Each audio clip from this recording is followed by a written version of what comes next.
চট্টগ্রাম শাহ আমানত বিমানবন্দরের কার্গো ভিলেজের দুটি স্ক্যানার মেশিনে এখন সচল। প্রতিনিয়ত কর্মকর্তারা সেগুলোর পরীক্ষা নিরীক্ষা চালিয়ে যাচ্ছেন।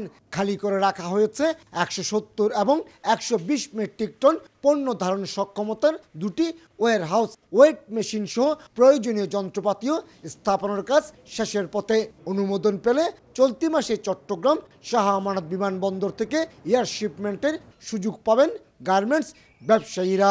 ট্র্যাক থেকে কার্গো নামানোর পরে আমাদের যে সিকিউরিটি প্রোটোকল অনুযায়ী চেকিং হবে গতানুগতিকভাবে।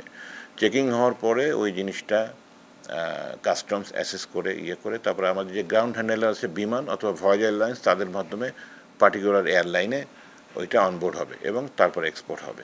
দুটি ইপিজেডের পাশাপাশি নগরীর বিভিন্ন স্থানে 400-র বেশি গার্মেন্টস কারখানা থাকলেও এয়ার শিপমেন্টের ক্ষেত্রে পিছিয়ে ছিল চট্টগ্রাম থেকে আসলে কার্গো এক্সপোর্ট করার জন্য কোনো চট্টগ্রাম বন্দরের কোনো ফ্যাসিলিটি ছিল না, যার ধরুন আমাদের যেগুলো এয়ার শিপমেন্ট করতে হয় সেটা আমরা ঢাকা পাঠাতে হয়।